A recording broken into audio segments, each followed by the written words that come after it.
everyone, welcome back to the Girls Who Eat, Breathe, and Dream Motorsport. I'm Danique. I'm joined here with my co-host Jamie, and we are joined by our lovely guest, Wyntre. Welcome. Hi, thank you guys for having me. I appreciate it. Thank you for reaching out. Yeah, You were the one who was reaching out to us, so that's also nice. I feel like it's so important to give opportunity and voice to other people that are similar to us, new hmm female fans that are trying to get into it. I say new with the quotation mark, but it's important because I feel like there's a lot of times where it can feel not very welcoming. So it's nice to be able to talk to people that have a more common background. Yeah, it's one of the reasons why we started this was to give the floor to people who do different things in motorsport, like some work in media, some work with content creation and are just content creators on the background. Some work in engineering, some are just a fan, like to have a little bit of Everyone. everything Mhm. and everyone and for everyone's interest. So yeah, that's why we are doing it, and we're trying to have like as wide of a variety in Yeah. both different types of motorsport, but also different fields of operation. So yeah, Yeah, that's what we absolutely. do.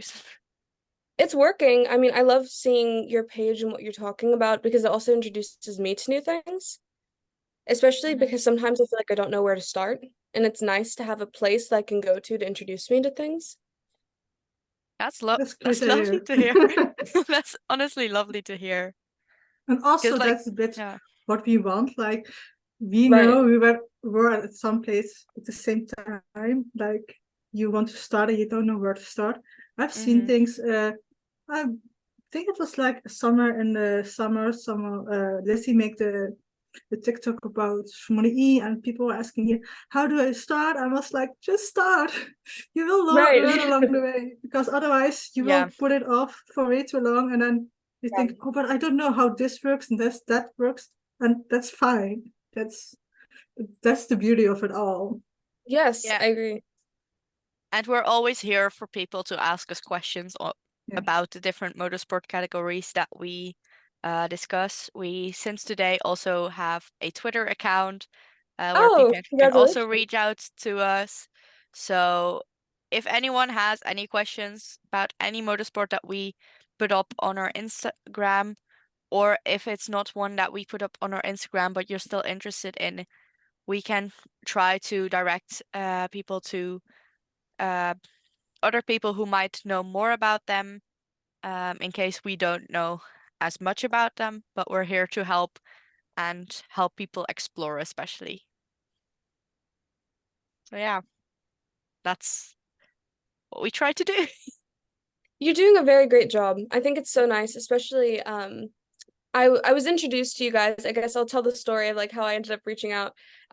You guys had seen one of my videos that I posted and commented on it.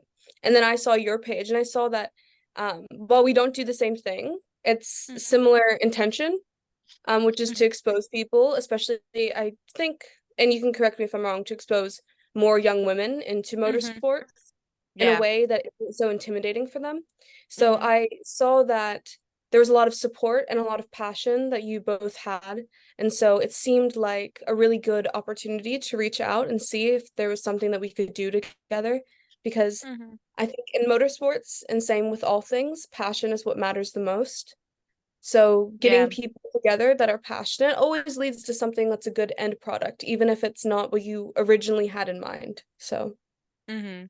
Yeah, Yeah, and I I also feel agree. like just giving the floor to those who want to speak as well, like to have the voices of young women and just women in general heard, especially. So, yeah, absolutely. that's what I love about doing this. And Yeah. we do it voluntarily completely, like our team is completely voluntary based. And we have a lovely team now. We have expanded a bit recently, and we really see like improvement in the connections that we can make with others, but also in the quality that we can put out because we have more people to help us. That makes sense. So yeah, I'll quickly run through what happened in motorsport the past week. It's a Of lot. course, Yeah. yeah. Oh, I have like a few pointers, not that much because I have been so busy that I forgot to write some of them up. But the ELMS, so the European Le Mans Series, has put out their entry list today, and among the names that have been put out are Robert Kubica um, with AO by TF. Um, we have the Iron Dames returning, and the first driver that is confirmed for them is Michel Gatting. And also Clement Novalak has been confirmed to be driving in ELMS the upcoming year, which is going to be very interesting because I've only seen him really in the Formula feeder series. Right. And a lot of other names are also announced, but it's too many to really discuss. Yeah, we've had some drama happen the past week about certain Yeah. interviews and certain predictions made about things that have been literally said by many men as well.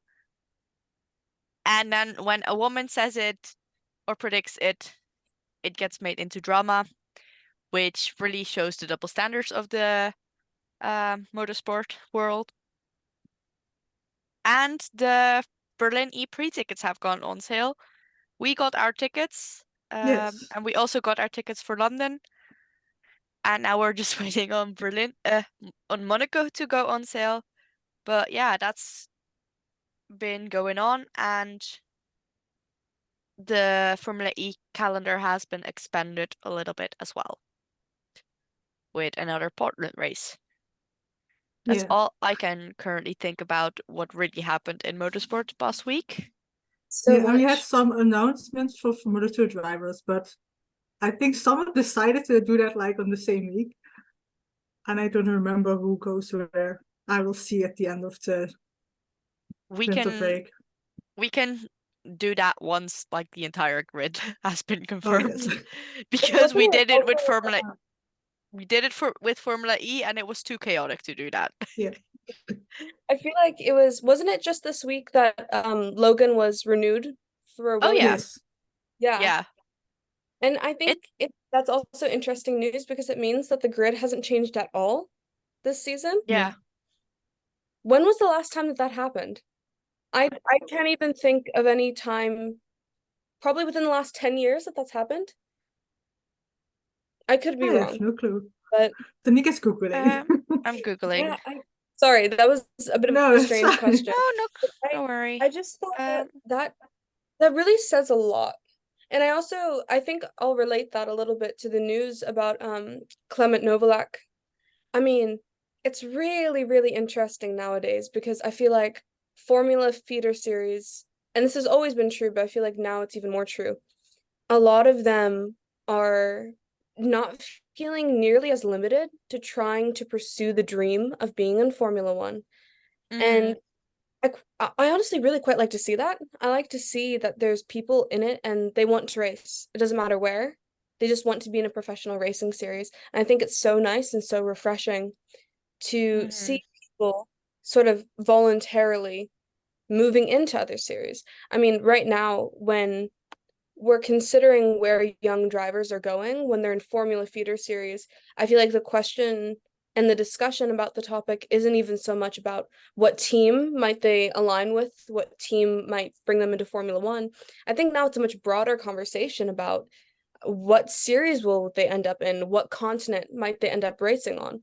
I mean, nowadays, a lot of the young drivers, the vast majority of young drivers actually that are feeding into IndyCar, a lot of them were Formula Series drivers at some point. mhm, And a lot of people, like a lot of reserve drivers, like Pietro Fittipaldi, he was a reserve driver for Haas, and now he's going to be a full-time driver with RLL this year in IndyCar. So it's nice, I think, because it's nice, one, to see familiar faces, but I also think it's so interesting to see people transition from series like Formula One or Formula Two into a spec series like IndyCar because it lets them show off their talents in a much more unexpected way. And it gives them a Hmm. lot of situations to prove themselves and to show us the talent that potentially we haven't been able to see so much in years prior. Yeah, I definitely agree with that. And I also feel like a lot more junior drivers are also showing interest in Formula E and other electric racing series. I mean, we've seen Zane Maloney testing. I know Arthur Leclerc has done it in the past. We've had David Beckman, um, what's Jack Aitken, and there were Jehan, a couple. What?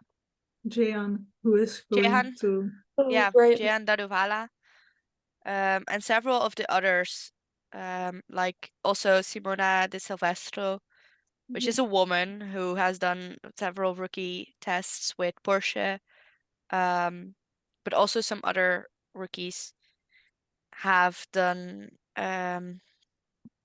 yeah, test sessions during the past year, during the rookie sessions, and it's just awesome to see like not just F1 is the focus anymore. They Mhm. are expanding their interests to car championships, to IndyCar, to WEC. Mhm. I mean, look at Juan Manuel Correa, Ben Fiscal, some of the others as well. So, like, I am just happy that they are giving other series a chance. Because, yes, F1 is a pinnacle of motorsport, but in the upcoming years, don't expect to get a seat in them. I feel like that's something a lot of them are coming to terms with. And I feel like I mean, realistically, for the majority of people that make it to F2, they won't make it into F1.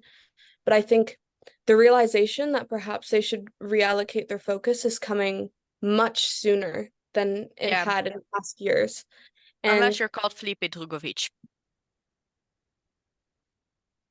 controversial opinion, but I feel like even for him, he's very interesting to me, and I feel like I have to do a lot more research about it, but he kind of went about everything in an unusual way. And I think it's kind of interesting. I mean, he wasn't part of any junior program. No. He stayed, he didn't have any allegiance to any particular team until the very end. Mm-hmm. And I really wonder, and we'll never know, but I really wonder if it would have made more sense if he did sign a contract with a different team when he was Mm-hmm. younger, or if Aston Martin is his ultimate goal. Because I mean, for some drivers, the end goal is Formula One and involvement in Yeah. Formula One, and they are not bothered or not as Yeah. bothered about not driving so long as they are as close to being in Formula One as possible. Yeah, although I feel like maybe for his own driving skills, it might not be the best that he's not racing in any category. Right. Like, be like Stoffel van Dorn for all I care. Ra have jobs in literally almost every series that there is. Like, have a job in Formula E as a permanent driver, but also drive in WEC and also be an Aston Martin reserve driver and do this and do that and fly there and fly there. Because I feel like just keeping the experience of driving also will probably help him. And yes, he will get some test sessions with Aston Martin, but I feel like as long as Daddy Stroll keeps his large stake in the company, Lance will not be likely to move out of the company, and out of the seat.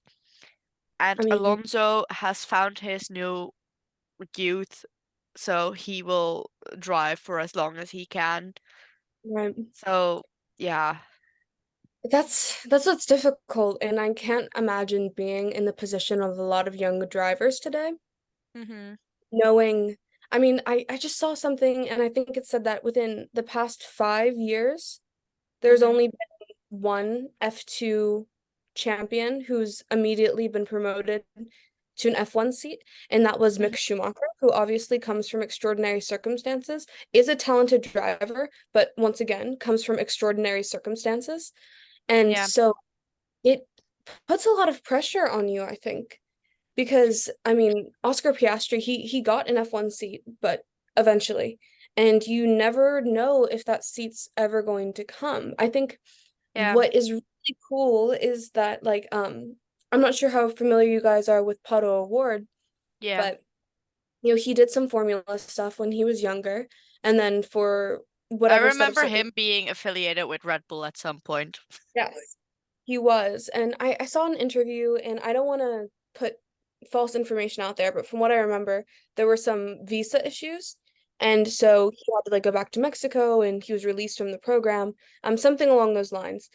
But it seemed like that kind of formula dream for him was no longer possible. But he Hmm. still loved to race, and he still wanted to make something happen for himself. And obviously, he's very, very successful in IndyCar, and now he's part of the reserve driver pool for McLaren. So it's really nice to see these stories where it Hmm. perhaps someone's journey with F1 or relating to F1 or the Formula Series is over, but it's not, because I feel like a lot of people, we expect the new faces that we're seeing in Formula One to be new faces, young faces, but that's Hmm. not necessarily always true. And I think No. like with Haas, like obviously they brought in like younger talent. They brought in Nikita Mazepin, and they brought in Mick Schumacher, and Mm. eventually life happened, and we ended up again with Nico Hulkenberg and Kevin Magnussen. And I think that's really nice. Yeah. And I honestly like age doesn't necessarily discourage the fact that someone can have racecraft. I mean, look at Fernando Alonso, especially at the beginning of this season. And I Hmm. feel like also Nick de Vries could have done a better job if he had been given an entire year with that car. He was used to driving Mercedes-driven engines and especially um, electric vehicles. And so many for former Formula One drivers are now in Formula E, and they have said like the way of driving a Formula E car is completely different of driving a Formula One car, and it takes some getting used to. And in my opinion, AlphaTauri should and Red Bull should have given Nick the entire season because he was work at first working with Mercedes and Mercedes Right, driven engines. So first of all, Honda has a completely different engine right. capacity. So that is already a difference in experience, but also the fact that he switched from electric vehicles to hybrid vehicles, completely different. But Mhm. yeah, I can rant Absolutely. a lot longer about that whole thing, and I'm not gonna Do you even feel a gonna lot of go Dutch into it. pride in that situation? Yes, but also the fact that Nick de Vries is a proper good racer. Yes, Mm. he's called to Chihuahua by the Formula E grid Oh, I don't know. because I don't know if I knew he that. I don't think I've ever heard that before. he doesn't back down and Okay. he's small. So like small, big mouth Chihuahua. Um, but at the same time, I'm like, he is so talented. He has shown that he can race. He is not a Formula 2 champion and a Formula E champion for nothing. If you look at the Formula E grid and at his championship winning year, he had an insane experience that Right. year. It Like, was kind of Verstappen-esque. It was sort of like that. no, not even. That's the thing. Like, No. um, he he won season 7, and I believe he didn't win a lot of races. Mm.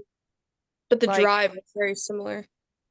he The won competitive 2 spirit. races out of 15. Hmm. 2. I But remember he Stoffel had was, the same. he didn't really win a Stoffel lot, had but one, yeah, and then but he was just consistent, and that's what working in Formula E. If you just be yeah, consistent, you don't have to win everything. Like Jake this year was very exceptional. That's he was very consistent. yeah. He was almost consistently on a podium. If he wasn't on a podium, he was at least top five, I think, most of the times. Or he may have had a DNF, but I don't even think that. Um, and he No, not like had this. a couple of wins, Yeah. which is pretty rare in Formula E Yeah. to Yeah, get a couple of wins. right. I So, feel yeah. perhaps Nick DeVries being, and I'm sorry for how I just said his last name. But I think perhaps him being removed from the grid post season, mid-season, probably says more about F1 Oh, and yeah, Red Bull 100%. wanting Daniel Ricciardo back more than it does about him and his Mm-hmm. talents, his potential in the field. And I don't think that's obviously not Nick's fault, and it's also obviously not Daniel's fault either. It's Red I just Bull. think it has a lot to do with kind of like before we started recording, we were talking about, F1 is a business and it has priorities, and someone with Daniel Ricciardo's, marketability and Mm-hmm. interaction media, it's really, really hard to pass that up. And that's just looking at that. I mean, Yeah. obviously, Ricardo also, he's won races before. He's been a very competitive driver in the past, and we all know that. So I think it's a hard situation because like every racing series, Formula One is sort of a business first and a racing series Mm-hmm. second. Yeah, definitely. Although I also feel like um what my theory might be is that it might have been that McLaren, with the clause of them having Daniel leave to get Daniel his pay, I feel like there might have been a clause that for a certain amount of time he couldn't drive in any team in Oh, F1. interesting. That's my theory. Um, that's why they might have signed Nick, because they were like, he's a Mercedes driver. He's been a Mercedes driver in the past. That way we are not hurting someone from our own academy Oh, by that's taking someone on. But at the same time, we can blame him for not improving and being able to get Daniel in the car once that clause is over. that's interesting. I've never heard of that before. It's so hard to say. I feel like it is so It's just a theory that I have, and with McLaren and both Red Bull, I wouldn't be surprised personally. yeah, I feel like there's so much I have yet to understand about the behind the scenes nature Mm-hmm. of a lot of racing series. Um, but I also would not be super shocked just based off of some things that I've heard in the sense of course, if you are a team, you want to protect your own, right? So Yeah, I don't think that that's very surprising. and Red Bull has always, especially Christian Horner, has always said like, we want Daniel back if he wants to come back. Do you remember? I don't know when this was, but in the one season of Drive to Survive, didn't he intentionally say Daniel's last name wrong? I think so, but I don't That is remember so when. funny to me because he's like, I want Daniel back so bad, but he can't even say his last name. I'm like, oh my goodness. Christian, what are we doing?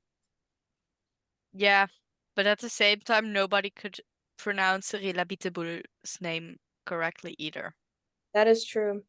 That is true. And And I like, also just butchered Nick DeVries' last name as well, so I mean, to be fair, Dutch names are difficult. Oh yeah. Nobody pronounces Verstappen right because it's Verstappen. it's so hard to get But like that sound in the back of your throat to come out right. I but try. like for the driver whose flag I have up Mhm. on my wall, most people say French, France, France. His name is Freins.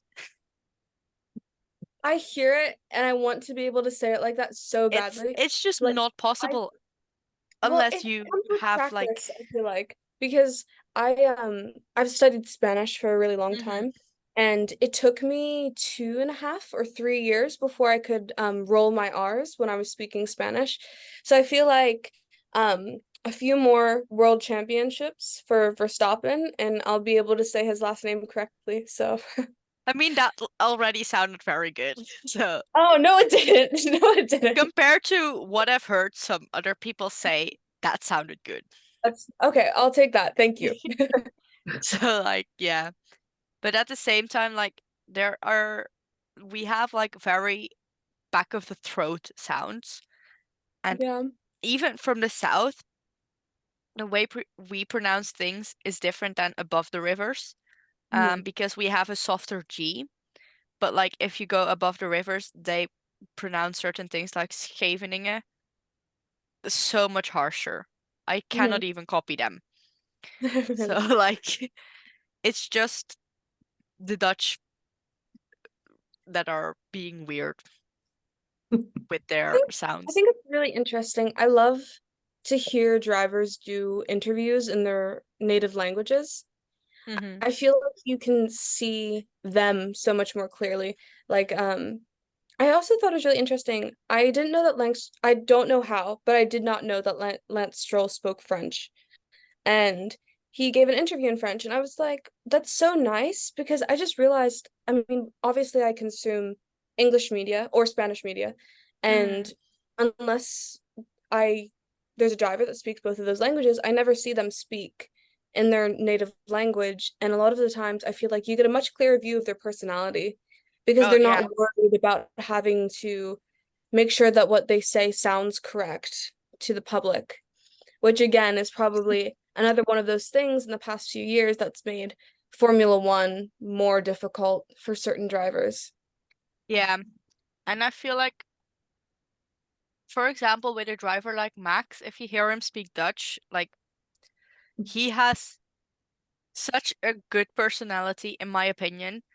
Mhm. Um, and like he just doesn't give a fuck. Right. He That's not doesn't surprising though. in English he doesn't either, but in Dutch he gives even less of a fuck.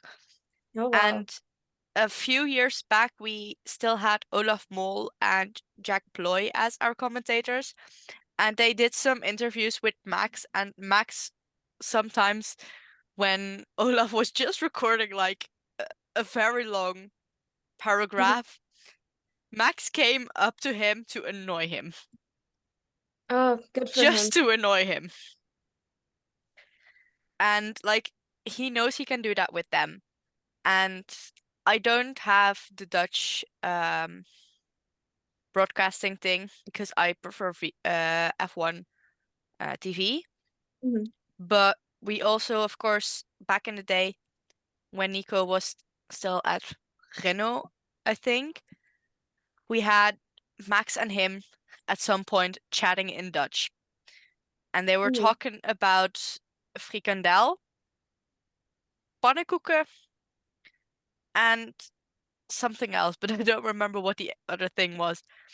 And like everyone around them looked so confused, but they were just having the best time of their lives. Because I love Nico, this. although he's German, he grew up so close to the Dutch border that he also speaks Dutch. Oh, I don't think I knew that. That's so cool. So yeah, fun fact. I think that's what's so funny about a lot of like the Formula One drivers. Like, even if you take away the fact that, they're professional elite athletes who drive some of Hmm. the most advanced technology on the planet, just as people, they're so impressive because of all the different languages they've had to learn, all the different places they've been, everything. It Yeah. just makes them really interesting people. But it that did make me think, do you think that Verstappen has a better perception in the Netherlands than he does abroad? And do you think that's because you can see more of his personality when he's speaking his native language? Or do you think that it's quite similar between your perception, like the general Dutch perception, versus those of us abroad who might have differing opinions? I feel like partially the different opinions about Max Verstappen are caused by the biased British media Mm. who basically villainize anyone who isn't British and who is defeating the Brits. We Oh. saw it back in the day with Sebastian Vettel. We saw it back in the day with Nico Rosberg, um, but also with others even further back in the day, like Niki Lauda when it was him versus James Hunt, and things like that. So I think part of it is definitely the villainization of by the British media, but I also feel like it is because people often don't realize how direct Dutch people can be. Like we rather say things straight to your face um than spin the words around and make it into a beautiful phrase for all I can say. Hmm. And I feel like because of the Dutch directness that a lot of people don't understand and don't get and don't know how it works, people also see him as rude when he's just a guy that wants to drive. He Mhm. doesn't care for the media duties. He just eats, breathes, and dreams racing. Mhm. Because even on his days off, you often can see him back in Monaco in his simulator, just streaming with the Red Line racing team. But he also has his own car in the DTM championship, I believe, where he is helping and supporting a younger driver to also reach his goals and things like that. So like he literally has his own racing team. He has grown up with racing everywhere around him because both his mom and his dad used to race. I always say he got his racing talent from his mom. All his dad could do was go up into the gravel patch. But yeah, so I'm like, I think it's a combination of both misunderstanding of his personality, British media bias, and other media, also Italian media bias the last couple of years, of course, and just not understanding how direct Dutch people can be. Yeah, I think that's the biggest part. Like for me, I see myself in him because we are also direct. So that's for me, it's not something I see as bad because I'm also like that. But I think like for it's different because you are people from different countries and you have different customs and that's kind of thing, and that doesn't help him in that sense that Mm, we find that normal, but someone else could find that abnormal. So I think that's a big part in that as well. yeah. That makes a lot of sense. I often wonder about that and how much the media is corrupting our view of things because I feel like A there's lot. quite a lot of opinions that we hold as facts, but they're not facts, they're just opinions. But it does make me wonder, um, do you think like lately we've had a lot of like James Hinchcliffe and like Jack Doohan Hmm. commentating alongside of course Will Buxton who is British, but do you find lately, because I feel like in a lot of their debriefing videos I have thought that it was quite an even keeled opinion, like it wasn't overly Oh yeah, biased. with You F1 TV, they are a lot less biased, but I'm with British Oh, you're media, talking I about like mean, independent British media, like yeah, but aside. I also mean a lot of Sky Sports, Oh, okay. Yeah, especially Tad Kravitz okay. and David Croft, but especially Kravitz, he, for some reason, always or often has something negative to say about Max or Red Bull in general. So I always take whatever he says with a grain of salt Yeah. because of the way that he has said things in the past, which have been very negative about someone when it wasn't even true. But I think that you have that with everybody. Like, I think there's always an opinion, so you need to leave it like in the middle with every journalist, because at the end of the day, Dutch media is as biased as British media, and so on and so forth. But I think you need to find a way, like to. I like to listen to like Sky and like F1 TV, because Viaplay is not the best, and I prefer um, F1 TV, but not yeah. Sky. I refuse to listen to Sky. But that's, I don't really listen. Like, I hear something and I can just filter that out. I know Okay. what's, so some things are like, oh yeah, and I'm like, no, I don't agree with that, and that's fine. We don't have to agree Hmm. on everything. Mhm. I mean, in Dutch media, we've seen it a lot with Hamilton hate. Oh yes. Um, And that doesn't help either. I feel like it's gotten less, but the Hamilton hate started after after the British media started hating on Verstappen. Yeah, I Surprisingly, know, but I don't think anyone can win in that situation. no. no, it's just there, and you know it, Exactly. and it's always been like that. I always say, like, I knew around 2021 that Max was getting that hate what Lewis Oh yeah. has gotten in the past, and it will continue. And I get, for people it's very annoying, but it's been like that, and I don't think it's gonna change very, very soon. No. And that's sad, actually, but Yeah. it's something that Although will McLaren seemed to be continue. catching up, Oh yes. But at some question point, is, can they continue it? yeah. But it's also like, now it's Max is like dominating. Who the next one is, who is gonna dominate, will get this same treatment, and it will continue, which is sad, but you see that it's like passes on.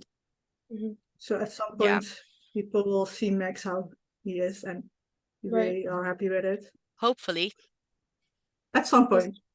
I I mean, feel like at some point he's going to retire, and then everybody's like, "Oh, Well, I wish he would." with Max, you don't know. I know, but Once I find that Giampiero interesting retires, Max is gone. yeah, because I think so. like in IndyCar, you see people like Helio Castroneves. He could probably have had an IndyCar seat until the end of days if he wanted to, because he has won 4 Indy 500s, and because of that, he's iconic and he's a legend of the sport. But Hmm. do you think the same would be true, like Verstappen, say, I at think, 15 years from now? honestly, I think if Red Bull continues performing, um, and Max continues his love for racing and he keeps Giampiero, because he has said once Giampiero Lambiase leaves, he will leave Mm, with him. I feel like Max will be racing for a very long time. I think once he leaves F1, there is a very high chance he will go to World Endurance yeah, and or possibly rally, or that would rallycross. be fun. Um, and once again, he can start beating his dad in that as well, because his dad, once again, a few weeks back, crashed his car in between sessions. Don't know Yeah. how he managed that, but yeah, I think Max will be continuing racing for a very long time. Um, And so do I you think think we it will can, be with Red Bull the whole time?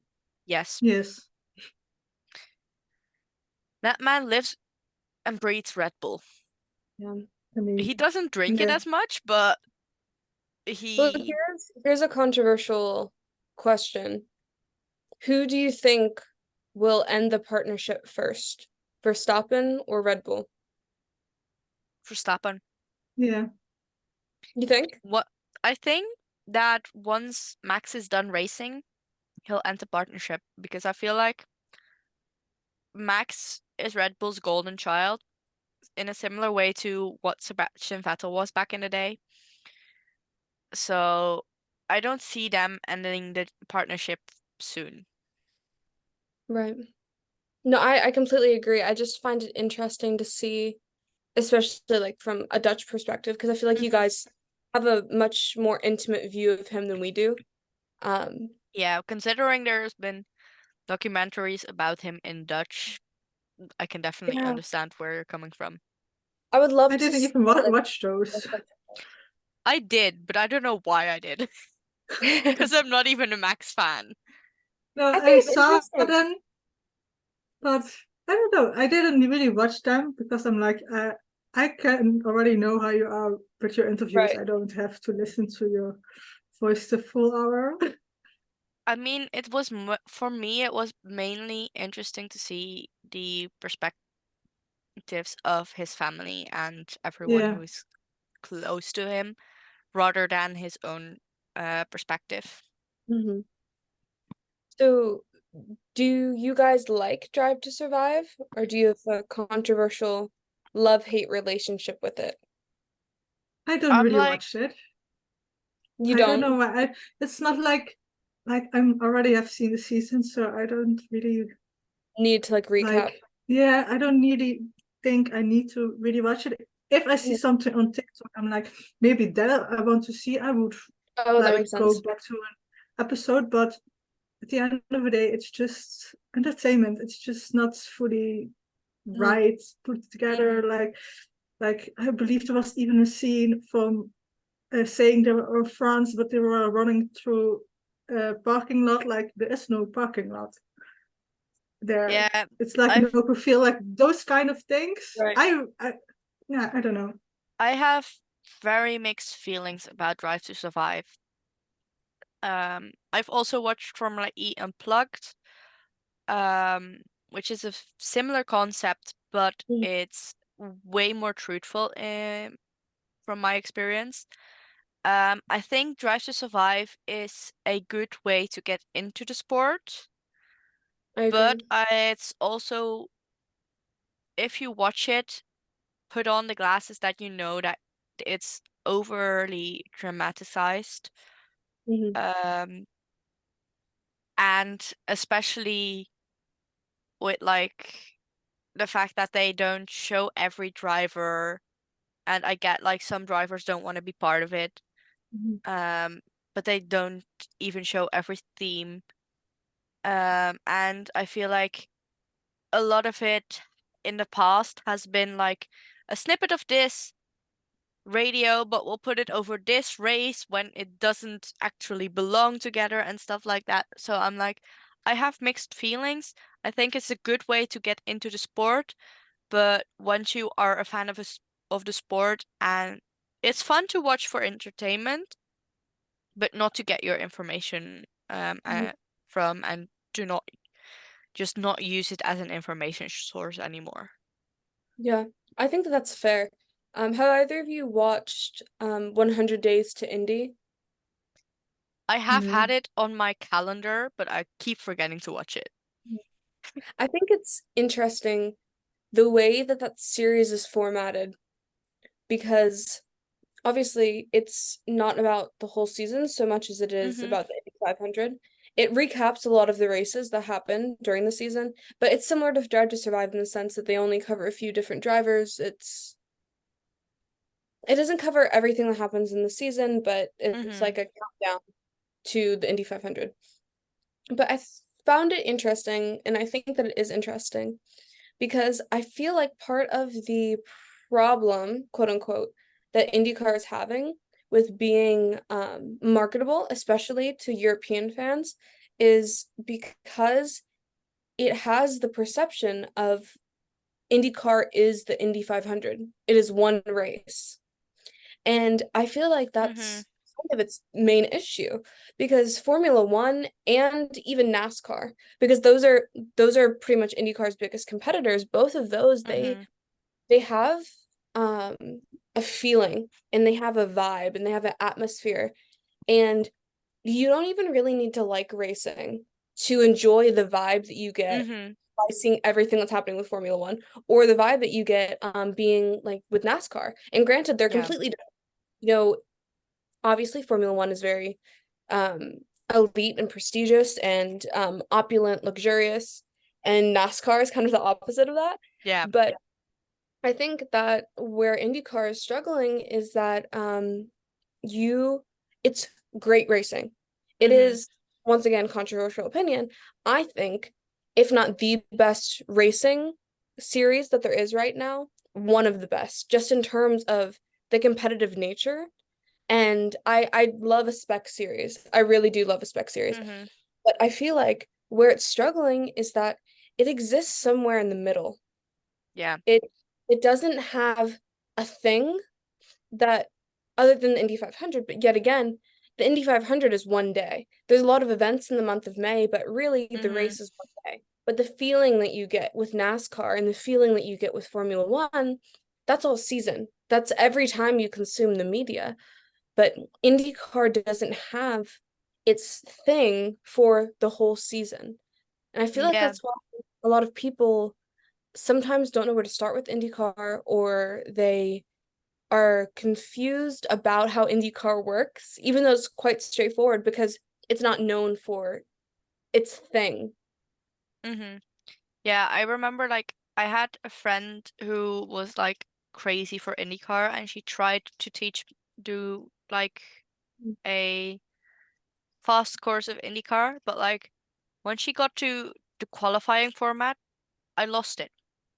I Right, get that you have like a fast 12 and fast 6 or something like that, but like I completely lost it like with the bit with I get that there's like road courses, street tracks, actual the ovals and like stuff like that. Like I understood that much.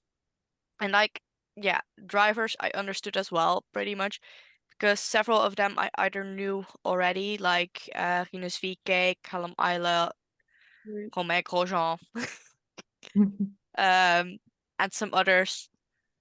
But at the same time I'm like there are certain parts of the format that is just for me personally made it difficult to understand, yeah, but I'm trying to consume more IndyCar media to right, get to understand it more.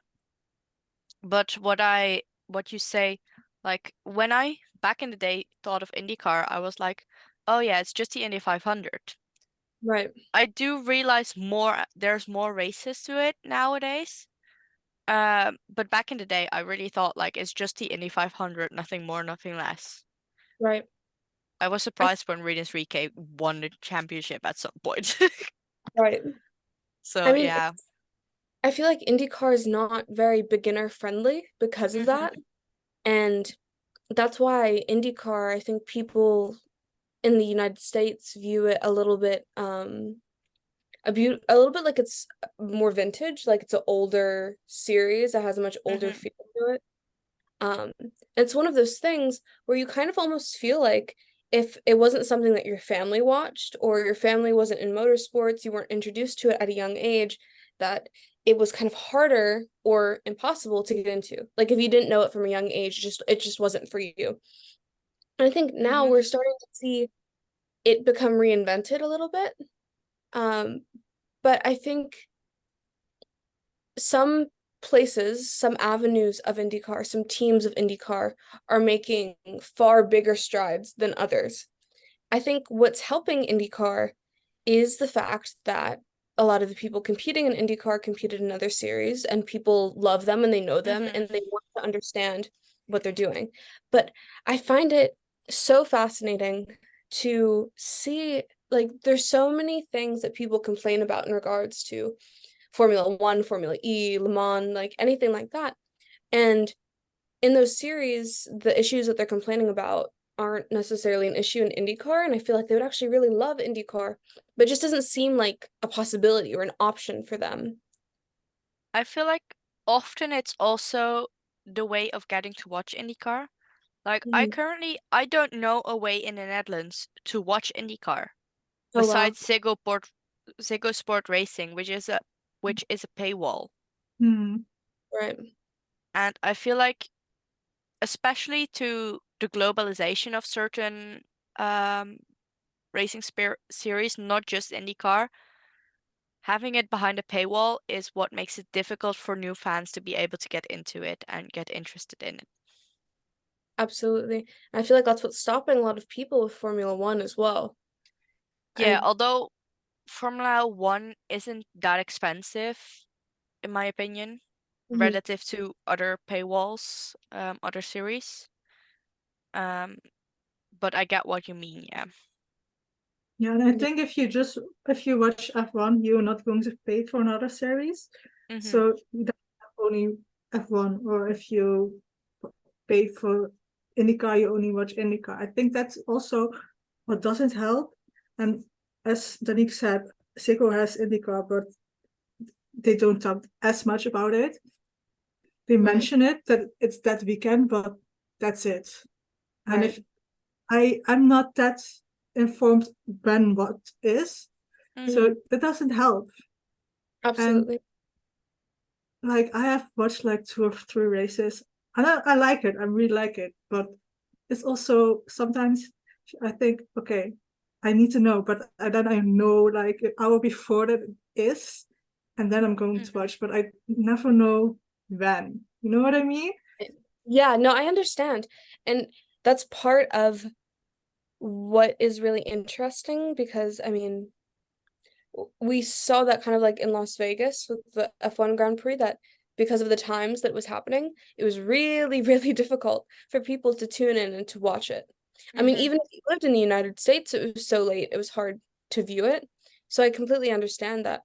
Also, another struggle of IndyCar is that because it's pretty much all based in the US, except for the one race in Canada, it is Yeah, going to but be that's partially in the US. That's the only race. Oh, The Canadians one are not corner. gonna like that. Canadians are not gonna like that at all. No, but that's the only reason why it's on the calendar, because of that one corner in the US. I would love, love, love, love to see IndyCar globalize more, even if it's just a few places. I think we need to get into South America. I think we can stick in North America and begin with Mexico, and then we need to like go down and explore, because we see with like Juncos Hollinger Racing, so many people that want to be a part of the IndyCar community. And also another thing that I believe is stopping them is that there's not nearly enough IndyCar media accessible in Spanish or in other languages, period. There's just not enough out there. And that's what makes it really difficult, because one of the benefits of how globalized F1 is you have races that are in your time zone or a similar time zone. And then also you have media that's accessible to you in a language that you're comfortable and fluent in. And with Blame IndyCar, colonization. yeah. But I feel like, well, here, let me ask you this, okay? Is there a driver that if he started to drive an IndyCar, you would become an IndyCar fan? I mean, the thing is, like, I want to watch IndyCar purely for Rinus VK now, because Callum Islet is now doesn't have a contract or something. Does Marcus Armstrong have a contract? Yeah. Yeah, for him. He was promoted actually. So last year he only did road courses, and now he's doing everything this year. Because I remember him, like, I keep trying, but because of the paywall, it's just not possible for me to watch the races. Like, I'm trying to get into IndyCar, but I just don't have anywhere to watch it, and that's the issue for me. Right. Yeah, I have the same. Like I live with my parents, and they pay for like all the extra channels, so I can watch. But then it's hard because it's not as promoted, and they don't. Seiko has like the race cafe, but they actually only talk about F1, and they mention MotoGP and they mention IndyCar, but they're not really accommodating to every. You don't have to accommodate to every series, but you can talk about it. Like with the summer break, there was MotoGP. They had a summer break as well. Like there was nothing to watch. I was like, you have MotoGP. You can make a race cafe about MotoGP, but they didn't. And that's sometimes, yeah. And that doesn't help, because you're called racing cafe. So Yeah, but Yeah, that's because they're not allowed to be F1 Cafe anymore because Viaplay I has the know, rights. I know, but then they got the MotoGP right, so they could use that as to, Yeah, expand a little bit. But I think they it- had the FE rights as well. So, yeah, but I don't know if motorsports is so that's, dramatic. I know. in my Why? opinion, the FIA should just make one big broadcast thing Yes, similar to F1 TV, where you Mhm. can choose to pay for which series you want, but like the more series you add, the less you like in like comparison, the less you have to pay per series, you know? I yeah, feel like if I they would agree. do something like that, like they have rallycross, F1, FE, I believe they also do MotoGP, the F1 feeder series like F2, F3, F4, FRECA, F1 Academy, like Mm. everything. Did I say WEC? No, I don't but know. But WEC and like they should. other things like they have so many series under the FIA already. Like Mhm. combine them all, make one pass for them. Like even if it's a bit more expensive, it's fine if you have access to more racing series, in my opinion. Because Absolutely. yeah, I I just feel think like it should be more accessible. I agree. And that's not helping with sort of the crisis of certain series needing more younger fans. Because Hmm. the younger fans you want, the less money they're going to have. And so they're not going to be able to contribute to buying services that you have to pay for, or Hmm. most of the time, they're not going to be able to buy tickets to be at races in person. But Yeah, it's still a necessity. You have to make sacrifices so that eventually, as they grow as fans, they can then contribute to your series financially a yeah. bit more. But I'm honestly still surprised that Channel 4 will not most likely not continue with the Formula E rights because they posted the races on YouTube. Like, if you are in the UK, you could watch them through YouTube for free or with a VPN. You could also do that. But like, there are other countries and where there was no broadcasting rights for Formula E or bad accessible broadcasts for it that would then use the VPN to watch it through YouTube um, with Channel 4. And we've literally seen like Formula E being one of the largest growing um, fandoms and racing series. And I feel like if they made sure that it stayed accessible, yes, the tickets are relatively a lot less expensive than Formula One, and they are racing in a lot um, wider variety of countries because they're going to Mexico, Didia, Hyderabad, Sao Paulo, Tokyo, Misano, Monaco, Berlin, Shanghai, Portland, and London. And they actually planned originally to also be in South Africa again. Like they are trying to make sure that those places that aren't visited as often are also put out there on the map, which I think is an amazing initiative. Um, and I feel like if they kept it accessible for all of the fans to watch and follow, it would also keep the fandom growing and keep people talking about it. And then maybe if you've got like a proper um, big fan base established, then you can start thinking about putting it behind a paywall more. But they're only right. in starting their 10th season. So I'm like putting it behind a paywall now might not be the best choice to do. Yeah. You But mentioned yeah. F1 Academy. I know Yes. there's a lot of changes going on there. What Hmm.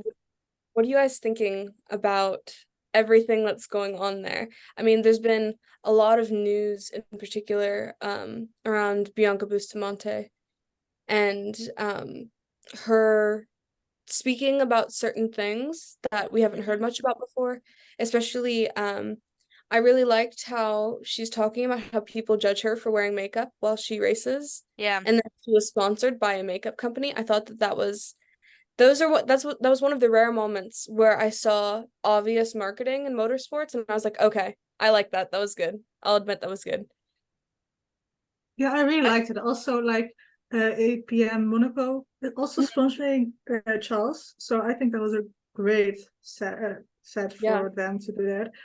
And I don't get why people start about makeup and that kind of stuff. Like, if she feels safe in that and feels good in that, why not? It's not actually doing something bad for her in racing. She's not going to race bad because of it. Like, I think we need people leave people be. Like, sometimes also in the community, like, you will never agree with each other, and it's fine, but just stay respectful. yeah, We are from different countries, and we are from different regions, and we have, again, different customs. So just leave people be. mm-hmm. Yeah, I agree, and I feel like what is a good thing is that what Bianca Bustamante especially is doing is she is showing girls that are like her, that love wearing makeup, that even for them there's a place in motorsport. I personally, I love doing makeup.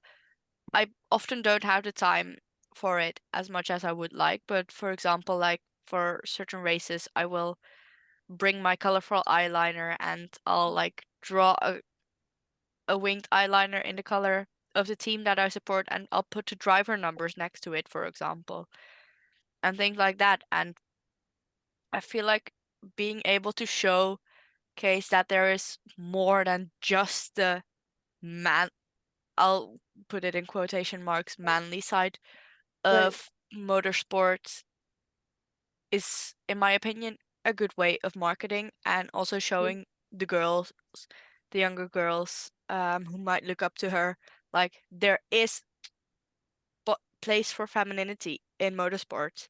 Yeah, So I feel like that's a good thing, and I feel like besides that, the developments with F1 Academy, with the fact that each team will have to sponsor a driver in one car, it's a good thing, um, because that shows the involvement of the teams with the series as well. And I remember this one interview of Susie Wolf being asked like, how is it for you, for the fact that the teams will be sponsoring a car each? She was like, oh yeah, it's great, but one thing I've noticed is that the people in the paddock will continuously come up to me and ask me all the questions about the series because they didn't know much about it, and they wanted to make sure that they knew about it before they really invest like right. all their resources in it. Um, so I think that the role of Susie Wolf, being known already for having been team principal at Rocket Venturi, having been a Williams test driver, things like that, being of course Toto Wolff's wife, but that's honestly That's just the interesting part to the about her. side. That's just to the side. Um, I feel like it's so interesting to see what she has been able to do with the series, especially considering where W Series was in comparison with F1. And I think that the fact that in the first year of F1 Academy, they supported a lot of different series, but now that in their second year, they're going to be supporting F1 races, um, I think it's a very good development, and I'm very excited to see how it will go. So Yeah, yeah, me too. I think F1 Academy has been talked about too much and negatively. yeah, I think we're focusing on completely the wrong thing here. And I feel like a lot of the moments that I've seen the most of regarding F1 Academy is F1 Academy or the drivers having to defend themselves. Like I haven't even seen like the majority of like just regular marketing things, you know, them making little videos, anything like that. I feel like the majority of the media that I've seen is them having to defend themselves or them making content with Lewis Hamilton or something like that. But I'm really excited for this upcoming year, hopefully, that we have gotten past the majority of people, you know, just being skeptical and hating on it. And now that we've gotten past that a little bit, or at least we're much more used to it now, that 2024 can be a much more normal year for it, and it can feel much more just like a regular, like another one of the feeder series for F1. But Yeah. I do really like what you were saying earlier, because it is true that even though F1 Academy is specifically designed to bring women into this space, it's still expected, or it seems like it's expected of them to still um, get rid of some traits that are associated with being traditionally feminine. So, say makeup or having long hair, or if someone likes to listen to certain music, post a certain way on social media, there's this expectation that you can't be feminine, or you can't be a female and into feminine things and be a good driver. And I feel Yeah. like that is such an outdated thought. I don't know how, after so many years, we're still here. Why are we still having these conversations? I feel like it's such an old topic, and we should just be moving on to. I'm so excited that the teams now are sponsoring these girls. I think that should be the news that everyone's talking about, because Yeah. that is a tangible step and a very large step at actually eventually getting these women in more competitive cars, which again increases visibility, which in 10 years is going to mean that there's so many more women in the space. And what I also think, like a lot of people don't understand that F1 Academy is a series not to lead the drivers directly into F1, but to lead them into FRECA or F2 or F3, because it is the same specs as a Formula 4 car. Right. And I think a lot of people forget that and don't realize it when it's being brought up as a topic. And what I also like is that they put an age limit of 16 to 25 on it. And that they sponsor a seat in a mostly male dominated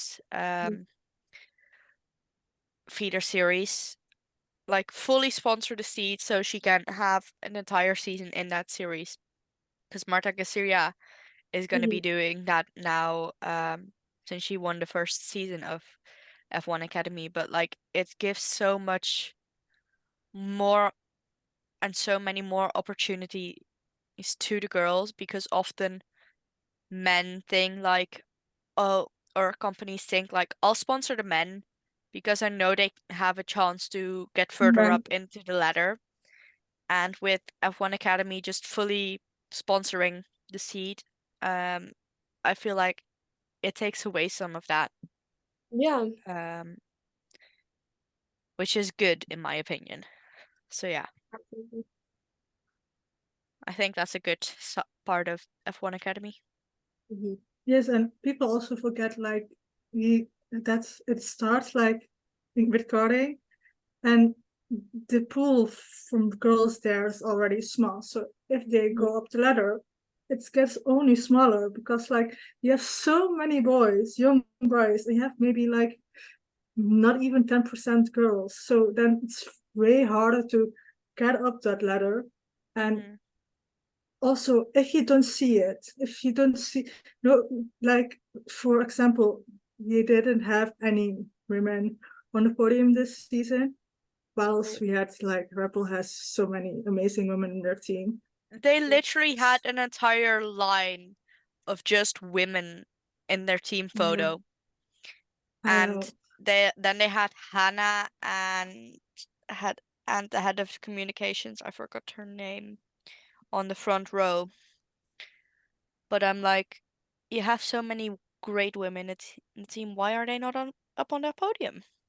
Yeah, that's the thing. Like a young girl like we know that we have females in motorsport and that there are a lot of opportunities for them. But young girls don't see that, and if they're watching with their like with the father or with the just with the family, they don't know that, and it's so important. And sometimes that is way more important than that's that someone wins. Like just show them that there's an opportunity. Like as well as Seeing with F1 someone Academy. like you is often more important than Yeah. anything else. Absolutely. And it starts with F1 Academy now will be broadcasted. I think that's very important. Yeah. That young girls see there is also a chance to be a driver. Yeah. Yeah. But you're right. It does. We are seeing this level of activity, like, which is equivalent to like F4, but really the biggest impact that we're going to see, like you said, is in karting. Because of this, we're going to see so many girls just give it a chance and just try it. And it's going to take time for them to feel comfortable. But Mm-hmm. I do really love how involved a lot of drivers are getting with karting. I mean, so many of them, if not being associated with a karting team, they have their own. And I think it's great because, we focus so much on the like immediate future of motorsports, like who's going to be an F1 in 2026 or something like that. But it's Mm-hmm. also equally as important to invest in the children who are just starting now, in the 5 Yeah. and 6-year-olds who are just getting in a kart for the first time. Yeah. It's very special to see like the developments and the involvement and everything nowadays. Like I remember like back in the days seeing the pictures of Michael working on the carts together with Mick and things like that, and being at the karting track and being like, the attention shouldn't be on me, it should be on my son.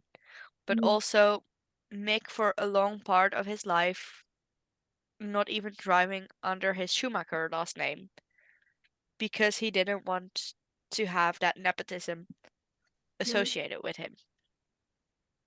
And I remember like seeing this about Sebastian um, being supported by Red Bull from his karting times before he even made it to the junior formulas and things Mhm. like that. So like it's very special, and I love how we're seeing indeed, as you said, more involvement in the karting world, because if you want a sport like this to last, you Yeah, should involve in the long future, not in the immediate future. absolutely. So yeah, I love that. I love to see that about it very Mhm. much. So yeah. Oh, I There's so many cannot. things going on. There's a lot of things I know. going on, and I'm like trying to get my thoughts sorted out for a moment. No, But you're fine. yeah, I don't think we touched much on kind of the controversy surrounding Lissy McIntosh right now. Oh yes. yeah. And I don't know how much you want to talk about that because I feel like even No, even if yeah. it Yeah. can be controversial, but I think the problem in this is that I don't think she meant it wrong. She made the prediction.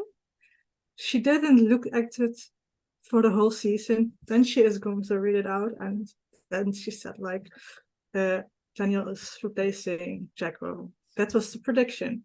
But she was like, you see her read it. She's like uncomfortable. She's a little giggling, but she doesn't mean it in any bad right, way.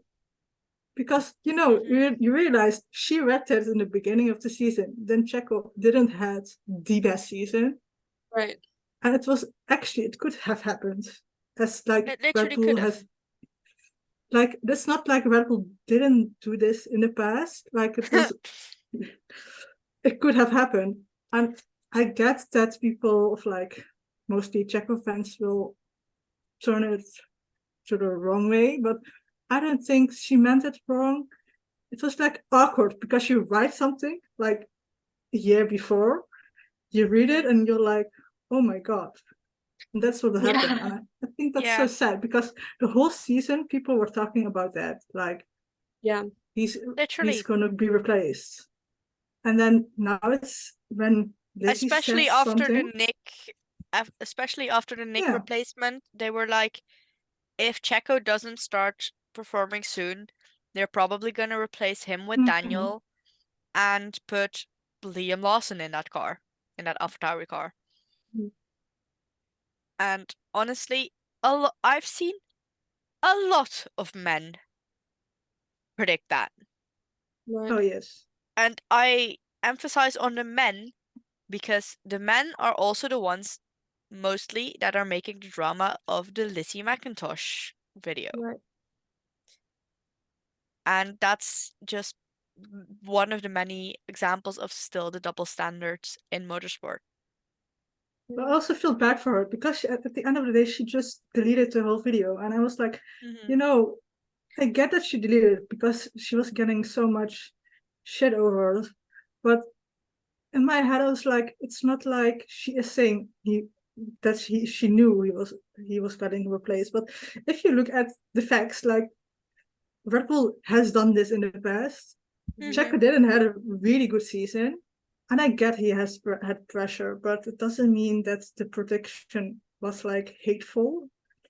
Right. Yeah. And I think, yeah, again, people need to let people be like, leave people alone. And It's oh, sorry. what I also think, like, she did the predictions together with Crofty and Gurun Chandok. And I feel like if it was a video of all three of them Yeah. opening the predictions at the same time, I feel like it would also have been Yeah. oh, I can't think of the word. Like accepted It in a made it, different yeah, I think it would way. Yeah. have made a difference because Mm. then they could You have have the like men. conversation about it. Yeah. Yeah. I think it's so funny because the reason why she made that prediction is because, and once again, this is part of the reason that people love Red Bull. They're cutthroat, right? If you're not performing, you go. You know, this isn't a shock and this is nothing new, right? You know, Red Mm-hmm. Bull demands excellence. And I think she was making, I think what people are seeing here is they're thinking that she was making a statement on Checo. And I don't think she wasn't. I don't think she was, rather. I think she was making a statement on Red Bull more so, Mm-hmm. the atmosphere of the team. And once again, I don't even think she was criticizing Red Bull. I think she's making an educated guess based off of what she knows about the team, the way that the team operates, and like kind of the standard that they expect for their drivers. And I think that once again, kind of like what you said, is that this has been happening. People have been predicting the same piece of information for a very long time. But then also, I feel like a lot of the controversy surrounding her decision or her video and her making that decision was because she was laughing. And I guess people thought Mm-hmm. that she was like, enjoying that she was saying this. But I thought that it was really obvious that she felt uncomfortable saying it. And that's why It she was was like a giggle. Yeah, it was like a yeah. giggle like you have read this down like a year prior, then you're reading it and you're like, oh damn. Oh God. And Yeah. was why she was giggling. Yeah. Like I don't have seen the whole video. I've seen clips on Twitter because it was already gone before I even got the chance. Yeah, And me she was too. like giggling. It was so awkward for her because she was like, ooh, you Right. saw it on her face. It was like not making Yeah. fun of And I Checo. also Like, think it was very brave of her to even make that video because Yeah. she interacts with people that know these drivers. She interacts with the drivers. She has a very close relationship and proximity to F1. And I think it's brave of her to have an opinion and to voice that opinion. Because Mm-hmm. again, stuff like this can happen when you do have an opinion, and it puts you in a bit of a vulnerable position where you're open to attacks of these sorts. Even though I really, really, like you guys, don't feel like she was trying to make anyone feel bad. And I think her Yeah. giggling was actually her trying to show us that she felt bad by saying this, but also it's ethical that she said it, because if she didn't say her prediction, then we couldn't really trust what she says, right? She Yeah. wouldn't be, a journalist that I would want to trust if she didn't say something, even though she knew it might upset some people. So I think the response to it is really sad, and I feel really bad for her, and I can't imagine right now how she's feeling. And so I hope that she has a good support system to help her with it, because the volume of hate in such a small amount of time is unreal. It's so Yeah. unreal. I feel like we all just need to remember, she really only started making videos 2 years ago, 3 years ago. She's pretty new still. I feel like once again, like we need to leave room for her to make mistakes, but even then, I really don't feel like it was a mistake. Yeah, especially considering she's human. Like we're all Right. human. People how I always see it is people put these people on pedestals, Mhm. and also with drivers, they put them on pedestals, and then once they do one thing, like a small tiny thing wrong, they immediately throw them off the pedestals, and often it's just not the right way to go about it because they're still human. In certain cases, I'm like, um, you have to apologize for what you do, but in certain cases, I'm like, it's just a human thing to do. So, like Mhm. with Lizzie, it's just human.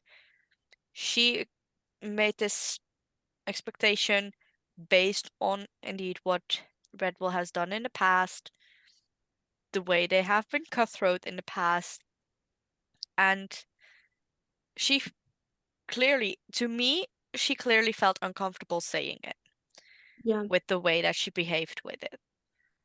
Um, and I feel like it should be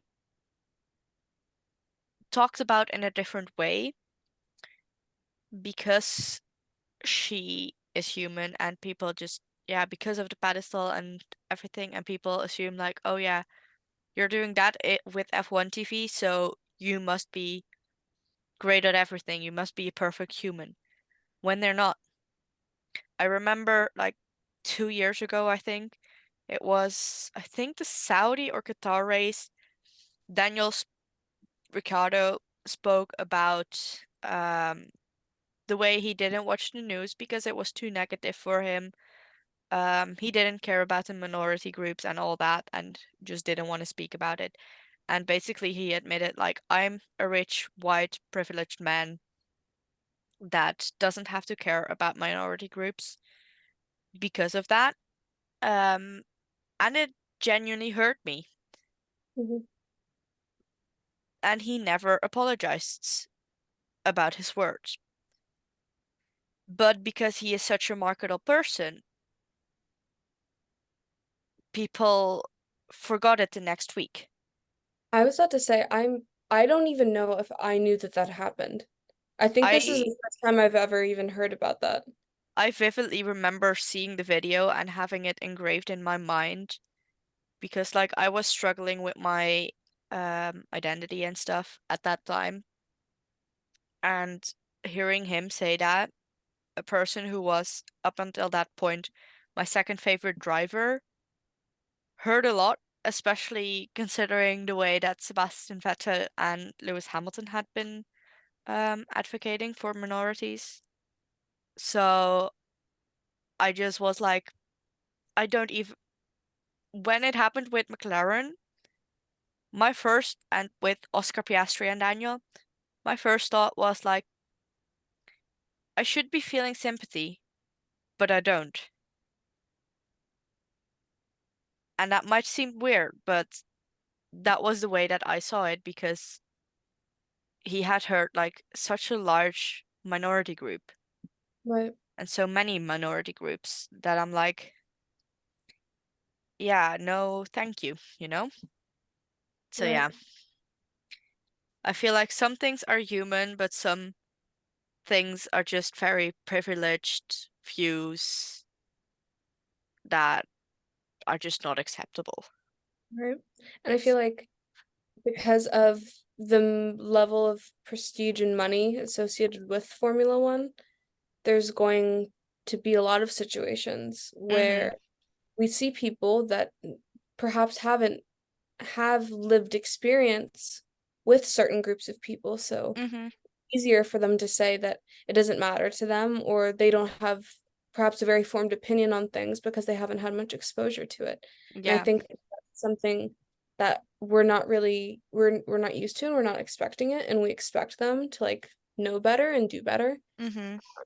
But also, I feel like sometimes I forget this too, that like they've been living on their own since they were 13, Yeah. and or around that age, and they've been living in these countries by themselves, or like with these teams. Mm-hmm. And so I feel like in situations like that, you you grow up in such a bubble that it would be hard to experience interacting with a lot of other people. And it would be hard to, like, if I were Daniel, or I shouldn't even say it that way, but I could I could see him making that decision of like, oh yeah, Mm-hmm.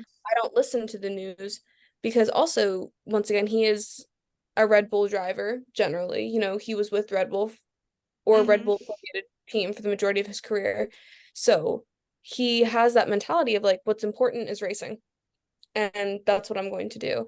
And it is such a shame because there is a responsibility that you carry when you're a public figure regarding what you say Mm-hmm. and using your voice to carry out actions that benefit minority groups and people who are struggling.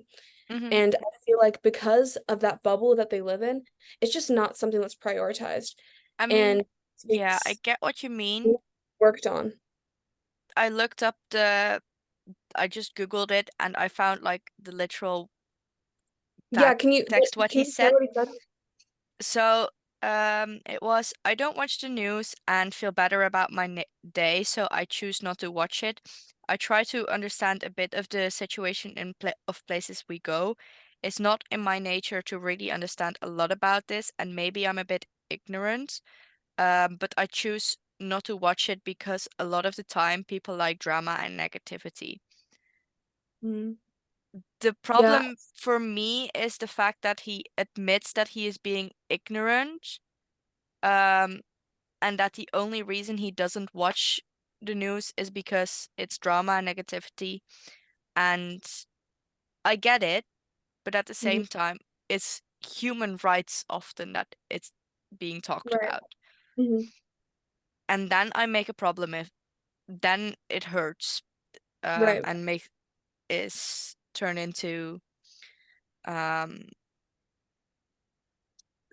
a problem. And he continued with it, that he spoke to fans, and that it was was their dream that F1 comes here, while others said it was a little bit interesting. Anywhere we go, if we bring some joy to a nation, a place, to a city, then that at the very least is positive. If we can have this effect, I think it's a good outcome. Um, it's just the fact that he admits to the to being able to be ignorant and saying like just F1 being there is a good outcome. Right. I don't fully agree with that, and that's why my positivity of Daniel has like sunken a lot. Mhm. Um, but yeah, I get why some people are still fans of him. And I completely respect that. I just think like some people don't even know what is being said and the way that it hurts the groups Mhm. that it's basically either implying to be said about or being said about, Mhm. that they should take that into consideration a bit too. Oh, But yeah. absolutely.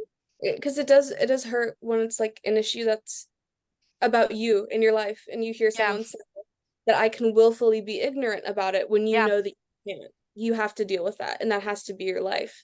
And that is Yeah. hurtful. And that's one of the things that I find interesting about motorsports is there's this like really sharp divide. You either love the media or you hate it. Mm-hmm. And there's like this mentality of like that the media is out to get you. And it's like most of the time it's not. But I just wonder why. In this sport especially, I feel like it's such a complicated relationship. And Mm-hmm. why are we constantly asking them how they feel about the media? Like I feel like it's obvious. Like just by the way that they act, like Verstappen, he doesn't want to do interviews, so he doesn't. So obviously he doesn't love the media. Whereas Yeah. like I don't know, there's an IndyCar driver, Daniel. David Wyntre, like or Oh, yeah, I or love David Malukas. yeah. And like he loves the media. And it's fun to see them interact with the media when they love to do it. Mm-hmm. Like for me personally, I don't like to watch drivers do things that they don't want to do. No, same. Because they look bored and they look depressed and they look like they don't like it because they don't like it. I Mm-hmm. love to watch them do things that they like. And I feel like we have our priorities all wrong. We want all of our drivers to be talking about everything all the time. Perhaps we just need them to do what they want to do because I feel like we would Mm-hmm. get in so many less situations where people are genuinely hurt. Because, I mean, when you think about it, obviously, if you like to do something, you're going to do it well and you're going to try to make other people happy while you're doing it, right? Because it's your passion and you want to share that passion. And that's like why we're speaking today. But if I was just sitting here and I was like, yeah, it's fine. Like it would suck. It would be a really boring podcast. And potentially I would even say things that maybe I don't even mean or that are offensive because I'm not enjoying myself. Mm-hmm. So I'm putting out bad vibes and I'm choosing incorrect words and I'm focusing on negative things. So I just feel like we need to work on prioritizing the fun part of media for a lot of drivers and try to get them to stop focusing on like global international affairs Mm-hmm. because they're drivers, they're not politicians, and people are getting really hurt. And we need to focus our attention on different areas. I feel like when Yeah. when we focus on things that are meaningful to them, like Sebastian Vettel and Lewis Hamilton, focusing on those areas that mean a lot to them and bringing attention to it, that does so much more good than trying to get a driver that really doesn't care to talk about it. Because that's when situations happen, like Mm-hmm. with where he says something like that. Because if he doesn't care, he doesn't care, and that answer is going to be reflected in the way that he speaks. But when you ask Lewis about it, he's said quotes that have changed people's lives because he's passionate about it. Yeah, although I feel like knowing about the human rights situation in the country that you're racing is the bare Yes. minimum. Yeah, it's really important. And especially in a country where, for example, being queer can literally lead to being dead Which or race was imprisoned. this interview at? Was Saudi. it Saudi? Saudi. Okay. Yeah. Like, they've not had the greatest human rights record Mhm. in general. But especially when it comes to queer people or people Right. with different religion, it's very dangerous to say things the way that has said it. Right. Mm-hmm. Because Um, also I don't think it's only saying, he said it, but you still can apologize that he could have Right. said Mm-hmm. something different, yeah. or that's already doing so much work. And I also think sometimes like Lewis, he's very passionate about that, but Mm-hmm. sometimes the media ask him questions he don't want to answer. Like I remember the whole situation with Helmut Marko. Why are you asking Lewis about a situation what is within Red Bull? Like Yeah. this man doesn't even work for Red Bull, so it Right. doesn't make sense. And that reflects his answer, and then people are mad. But like this man has nothing to do with Red Bull, so why do you want him to answer Yeah. a question about Red Bull? Right. I feel like the main thing with the backlash with Daniel also was the fact that he has always been known as this positive driver and everything. Right, it And contradicts that image that people have of him. him saying that he doesn't even care about many of the people that are fans of him. Like, I know so many queer people who were fans of him because of his positive vibes and everything. But once that interview came out, they were like, yep, nope, I'm done with it, and things like that. Like, this problem with it as well is that afterwards he never issued an apology Oh, to really? the community that he hurt. Like, there was no follow-up of comment or whatever. And that is the main Yeah, problem that's the that main people problem have with it. because you say one thing, I get that in the moment you get asked a question, but then you have like at least a day you have seen that footage going around and Right. around and around, and that even the team doesn't even say for like Daniel, maybe you should apologize. Like it's not good for your PR. Like Right. that's also that's done the bigger problem, maybe Mm-hmm. you know even more than saying something in the moment and then okay shit I made a mistake I shouldn't have said that and then not saying okay maybe I Right. should said it different or didn't have said that. Yeah. I think that's also with a lot of you know there is someone in Germany I think almost everybody dislikes but you know again he says things it's not okay he doesn't apologize the team doesn't apologize like those things don't work in your favor at the end of the day. People will Mm-hmm. very, very much dislike you. Like And people will if yeah. mostly the whole fandom kind of hates you, you do something wrong. Yeah. Are you Yeah. guys And familiar with Santino Ferrucci? oh yes, Yeah. I think spaghetti hair. That's how yeah. I remember him. Oh, really? But That's funny. yeah. Um, I know it's interesting with him because I feel like he didn't really have like he when that situation happened, it was a huge controversy. But now I feel like most people don't really view him as anything other than like your average driver, right? Like I feel like Mm-hmm. people don't associate him with like things that had happened in the past. So it's I just interesting to see know the double that standard. he had I just know that he had at some point had like legit a controversy part on his Wikipedia page. I think he still does. I was making a video the other day and I was looking up like the different drivers' Wikipedia pages, looking for like what championships they might have won, anything like that. And I'm pretty sure I remember seeing that. I don't see it anymore. Oh, really? Yeah. So someone deleted it, but it's still in the references and it's probably still somewhere in the text. Oh my gosh. But yeah, I remember hearing about that and then I was like, what happened here? Hmm. And I was like, I had like a deep dive into it and I was like, he reminds me of Dan Ticktum, who literally punched someone in the face after getting impeded on a fast lap during free practice. Yeah. I think it's that very old school motorsports kind of toxic atmosphere that Mm-hmm. produces people that are more like that, where they have a lot of passion, but the passion is in very controversial places Mm-hmm. and not necessarily using it for good all the time. Um, but I just always think it's interesting to see because that was quite a long time ago, wasn't it?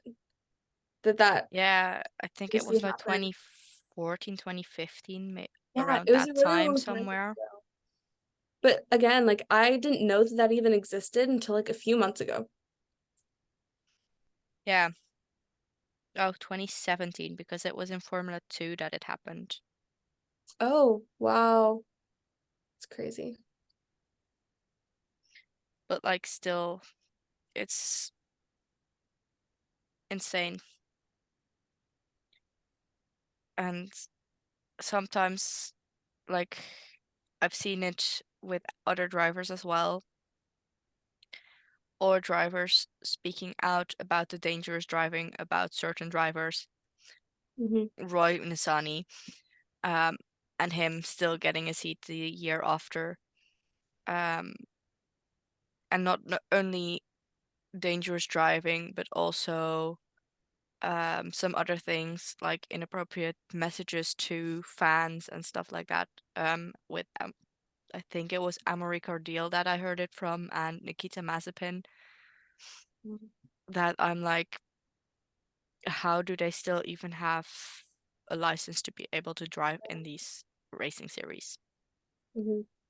I think Yes, and then I think also the whole situation at Helmut, when Yuri said something, he got like dropped Oh, like Yuri within a Vips, yeah. second, and I get that what he said was not okay.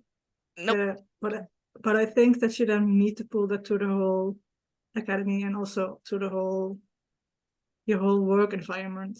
Mm-hmm. And I get that Helmut is like up and at the top, but he needs to set an example. Like, I get he's apologized kind of, and Jack was saying, yeah, we talked and it was okay. But then again, it's not only about Jacko. It's also about like how people see it and how I don't know. Sometimes I'm like, we could have done better, and definitely because there was not like from Red Bull an apologize. So I'm like, Yeah. okay, you were very quick to apologize for Yuri's behavior. But people also, even though he's not really Red Bull, he's both for Red Bull and AlphaTauri, people still count him as Red Bull. So for Red Bull to just sit there and do nothing is Mm-hmm. also not good for them. Yeah. So yeah. I think that's part of the bad image that Red Bull has gotten in the meantime. Yeah. Yeah. That's why And it's it's so sad because that are things people will remember, like those situations where they should have speak up, they didn't. So yeah. Mm-hmm. But yeah, there's a lot of issues that are going around in the world in general. And I feel like some are better to speak about and easier to speak out about than others. But when it comes to literal human rights, I think like at least knowing in what kind of country you race is the bare minimum. That's another one of the challenges of such a global series. You don't just have Yeah. responsibility to one even region of the world, not even one continent of the world. There's a responsibility that you carry globally Yeah. to not only be educated on what's going on around you, but educated on the impact of having your series race there, which is kind of like what was going on in Vegas. Like a lot of Mm-hmm. the drivers, once they got there, they were hearing a lot of how the locals were complaining about Vegas. And I want to say that I thought that Vegas, I didn't watch it live because it was super late, but I I thought from what I didn't watch it at all. that it really wasn't bad. I thought that it was interesting and it was something different, but I feel like it was really nice hearing that some of the drivers, um, and I think specifically this might have been Hamilton who was speaking about it, was bringing attention to the fact that a lot of the locals suffered quite a lot while the track was being built because of the changes to the infrastructure of Las Vegas and how that Mm-hmm. impacted their day-to-day lives. Because, Formula One, it's one race day. Like, Mm-hmm. of course, there's qualifying and everything else, but really, they only race on one day unless there's a sprint race. Yeah. And their involvement, though, is far more than just that one day and just that weekend. Their involvement starts from the very moment that there's even a question of if there will be a race there. You know, as Yeah. soon as they decide that they're going to race in Sao Paulo or, you know, anywhere, they Mm-hmm. have to adjust and they have to change the infrastructure of the entire cities. And these Mm-hmm. cities also have to invest millions into making it happen. Yeah. So I feel like that's why people, especially people that are used to having the races in their specific towns, are so vocal sometimes about not liking that the races are coming because it means such a substantial shift to their lives. And I Mm-hmm. can kind of relate to that in some sense, you know, being based in Indianapolis, when there's races here specifically, like basically the entire month of May. I Mm-hmm. I live like 15, 20 minutes from the Speedway, Mm-hmm. and my life, although slightly, it does change. And I have to leave to get to work earlier. Perhaps I have to change certain things about my day. But for some people, that's not possible. And for some people, it actually means a change in their income, or it means a really significant change to them. So I think that's an Mm-hmm. unexpected part of motorsports, but a very important one, which is the overall impact that it has on the locals and the environment where the races are taking place, not even just globally. Mm-hmm. Yeah. Definitely agree with that indeed. And I I also just, think yeah. that was funny that people were just because I scrolled through TikTok, and although the bridges were with Yeah. that you can watch, but people complained about that and saying, yeah, but this doesn't happen and that doesn't happen in Monaco. I'm like, I've been in Yes, Monaco it and does. everything is up. Yeah. Yes, it does. You can watch anything. You're lucky if you have like an apartment around that street, but other than that, you can see anything. They have I like saw wooden boards somebody that. I saw somebody watching the race. They got on an escalator and they just rode it up and Oh down yeah, I've the seen that. entire time, and they were just like filming as they like rode up and down the Yeah. escalator. That would have been me if I wanted to go, but I couldn't get a ticket. Mm-hmm. No, but I think that's people forget like the street circus who are been there for a long time have the same issue. Like Yeah. people who live there, they can't watch for free. Like it's not like a Vegas thing. So quite, it was quite curious to see that people are mostly complaining about that in the beginning. Mm-hmm. I'm like, but also there's safety. Like if Yeah. everybody stays on that bridge and the bridge will not hold that, what then? What's gonna happen? Literally, if you check at the regular racetracks that have bridges over them, the viewing points are completely covered to avoid people standing on it Mhm. and making it collapse. I've walked over the bridge that was put in place in Rome to walk over the track. It's like just a metal thing that Mhm. is just put up for a very short amount of time. So that definitely wouldn't hold um Mm-hmm. people Oh, just standing on there continuously to watch the entire race. But like at other places I've walked over bridges or seen the bridges at the tracks, and they're just completely covered to not to avoid people standing over them and everyone gathering to stand on them to watch the race because it's just not safe. Sometimes cars fly through the air. Imagine they hit the Yeah. bridge. mhm. Yeah, It but can that's the happen. thing. It's Like, not likely, but it can happen, no, and but it's that's the just to thing. Like, avoid it. it's not only because they don't want you to watch for free. It's also a safety issue. Like, Absolutely. if everybody stays there to watch because they can watch for free, at some point the bridge will not hold it, and then what then? What is going to happen if there is a car underneath and it collapse? Like, people only sometimes I'm like, people just step out of your bubble for like 1 second. Like I get that Yeah. it's annoying and I get that you want to watch Yeah. for free, but there are also safety issues. Yes. And with bridges, that's the biggest concern. Mm-hmm. And Yeah. I understand that completely. I think it's good that there's thinking about that safety wise.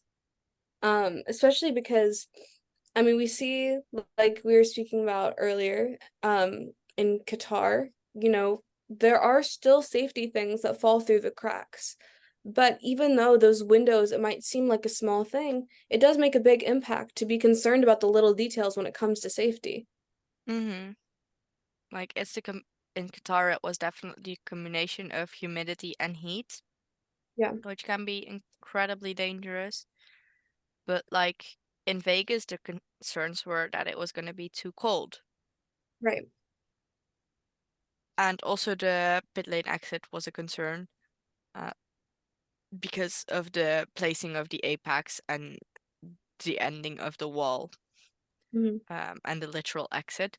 And things like that. Like there's small things that will always be considered a concern. And yes, you will always keep it, but certain things are a bigger concern that they expect. So you would expect them to, if once they realize that it's a concern, they put more attention into it. Mhm. And you do see that over the time. But the issue with the heat was a few years back in, I think it was IMSA, they had a similar issue with that it was too hot. And that was the reason why in the sport car championships, the cars must have functioning air conditioning systems because otherwise it's just not safe enough to drive. But several IMSA drivers also spoke out about the topic of the humidity and heat combination um, regarding Qatar, and they were like, now that it's happening in the pinnacle of motorsport, it gets realized that it's an issue. Mhm. While when it happened in like a smaller series, they didn't see it as much as an issue because they're Right. like, oh yeah, it's just a smaller series. But yeah, things like that. History always repeats itself in some way. Oh yes. Yeah.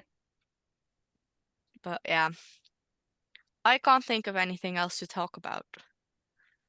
We've been talking for I have a almost two question for hours. you because Oh, for me? you were because you were also telling that you might do an internship Yeah. at Indycar. Do you have any future plans after the internship and what you want to do in motorsport? Oh, it's hard to say. So before I even really got involved in motorsports and anything like that, I'm an actress first and foremost. So that's kind of like my biggest passion and what I love to do. And motorsports is something else right now that I'm exploring. So it's kind of up in the air exactly how I'm going to be involved, but I really do just plan to be involved covering and bringing more people into the motorsports world. Something that I would love to do in 2024 is I would love to go and study at the Royal Academy of Dramatic Arts in London for a few weeks. So I would love to go there. And then obviously Mm-hmm. so much of motorsport is based in the UK. So I think that there could be so many possibilities with how to be involved and to cover new things there. So I'd love to do that. I think that that would be a really good opportunity. And then of course, being in Europe presents a lot more opportunities for being able to go to races. And I've only Mm-hmm. been to IndyCar races in person, so I'd love to be present to go to another series because that's an experience I haven't been able to enjoy yet, and I think it could be really, really enlightening and open my eyes a lot about the world of motorsport. Mm-hmm. Some series that I can recommend to attend that I've been to myself are Formula E and DTM. Yeah. Definitely. The atmosphere is just so welcoming. Relatively prices are doable. They're not as expensive as Formula One tickets if you compare the fact that for the Rome E-Prix for Saturday and Sunday and meeting the drivers and being like row right behind the teams at the podium, things like that. I paid 40 euros for that. And being at a grandstand in Spa, I paid 400 euros. Yeah. Like, that's That's just crazy. a big difference. And the food and stuff in at Formula E races aren't as expensive often as Formula One either. Mhm. And you get souvenir cups. Oh, that's yes. nice. I mean, So, you could just give them back, but we just kept them. nah, I would we keep give it them too. back. I would Ooh, keep it too. nah. Yeah, I I have. know. We took like 8 cups from Rome. Really? I didn't. Yeah, I wasn't there. I have 3 more at home if you want Do one. you? Yeah. Oh my gosh. So yeah, I would say if you ever come to Europe, even in the US, you can still go to Formula E, of course. Yeah, in Portland. Yeah. But um I feel like the vibe in Europe really is good and it's very welcoming and I made some very good friends um with people I met at Formula E races. I'm meeting up with a bunch of them again upcoming year. And we're also most likely going clubbing with a couple of them in Oh, Monaco. really? That's fun. Yeah. So, Yeah, okay. yeah, Maybe I have to come to a Formula E race in Europe so I can finally meet you guys in person then. definitely. I mean, everybody is welcome. That's also why we Exactly. made the WhatsApp groups. We made WhatsApp groups for the European races because, you Mhm. know, I might be going alone to Italy, but then there are so many people in the community are still going. So then you still Hmm. have people. And then Right, I you're not think really that's very alone. important. And then you have like some, you can like message people like I'm there and there and, you know, meeting up and that kind of stuff. And I really like Yeah. that we created something that's, you know, we've seen that with the Grid Click, that they have done this for F1. But I think it's Mhm. also important to do that for the smaller like series Yeah. because Hmm. you are like you don't know how many people you know and how many people you will meet. And I think we have like Danique met a lot of people at racetracks, which also Yep. helps. And you know, it makes it more fun, and you're always like with like-minded people. Right. Hmm. Yeah.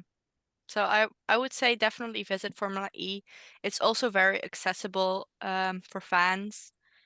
And what I also love is that often the people who work in the Formula E industry, they are willing to answer some of the questions that you have about like event organization, for example, and things like that.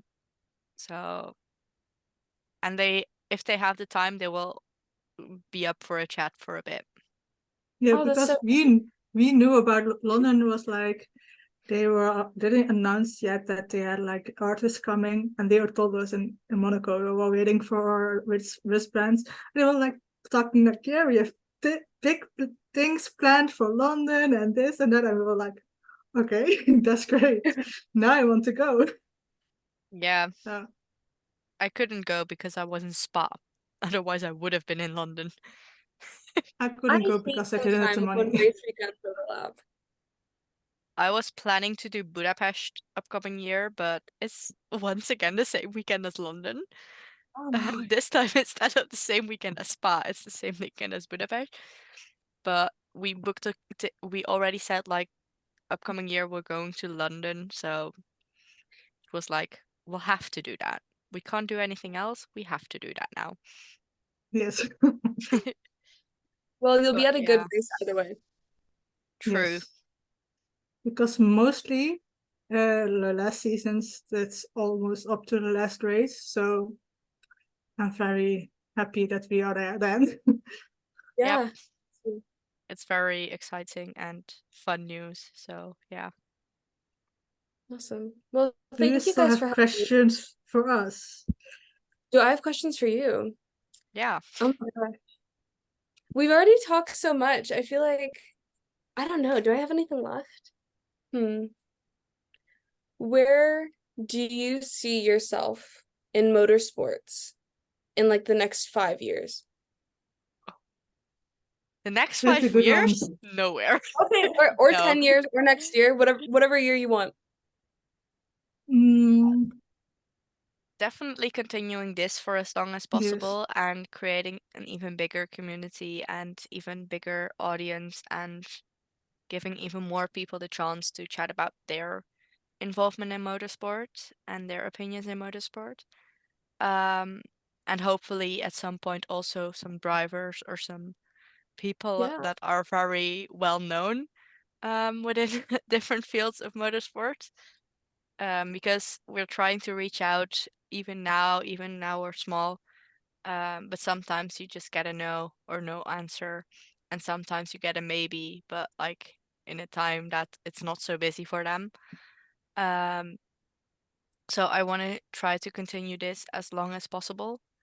And besides that, I can see myself possibly try to infiltrate the FIA, start to work in there.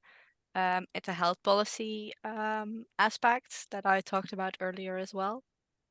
That is a goal of mine, but I also could see myself end up in the medical center of literally any motorsport series.